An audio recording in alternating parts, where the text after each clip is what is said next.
La réforme des organes de contrôle de l'ordre administratif initiée par le gouvernement du Bénin à travers le décret du 29 août 2018 fait l'objet d'un séminaire de formation qui se tient depuis ce lundi à Cotonou, formation initiée au profit des auditeurs et propriétaires des risques des ministères de la Justice et celui du plan retenu pour la phase pilote. Diane Onioche pour le point.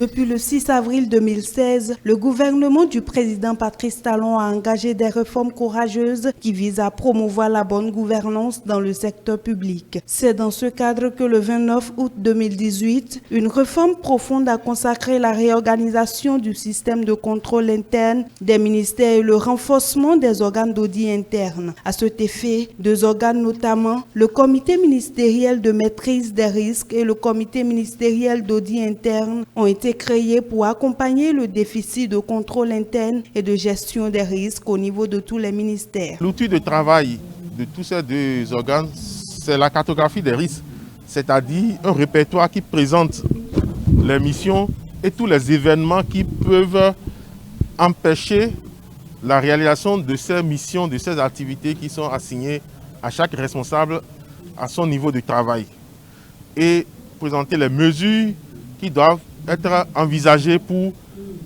faire face à ces événements qui sont incertains, qui peuvent avoir des conséquences lourdes sur l'atteinte des objectifs assignés à chaque responsable. Cet atelier de formation approfondie des auditeurs et propriétaires des risques au concept et à la méthodologie de l'élaboration de mitigation des risques est structuré en deux phases. Celle de l'élaboration de la cartographie des risques et celle de l'audit basé sur les risques. La carte que nous allons élaborer maintenant à l'issue de cette première phase va servir à faire un plan d'audit par rapport à ce qu'ils ont reçu. Ils vont mettre cela en application en allant dans les structures, en élaborant la cartographie de leur structure. Vers mi-mai, chaque ministère va présenter sa cartographie à son secrétaire général qui est, par surcroît, le propriétaire des risques du ministère. Les participants à cet atelier de formation sont invités à faire montre de disponibilité en participant activement au débat afin que les objectifs soient atteints. Ce qu'on attend d'eux, c'est qu'ils s'approprient la méthodologie, qu'ils comprennent les concepts qui sont liés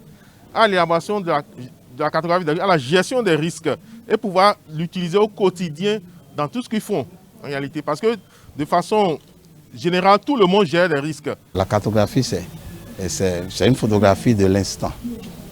Donc régulièrement, il faut actualiser cette cartographie-là parce que de nouveaux risques peuvent arriver. Démarré ce lundi 1er mars 2021, cette formation qui a regroupé les responsables du ministère de la Justice et de la législation et de celui du plan et du développement prendra fin le samedi 6 mars 2021.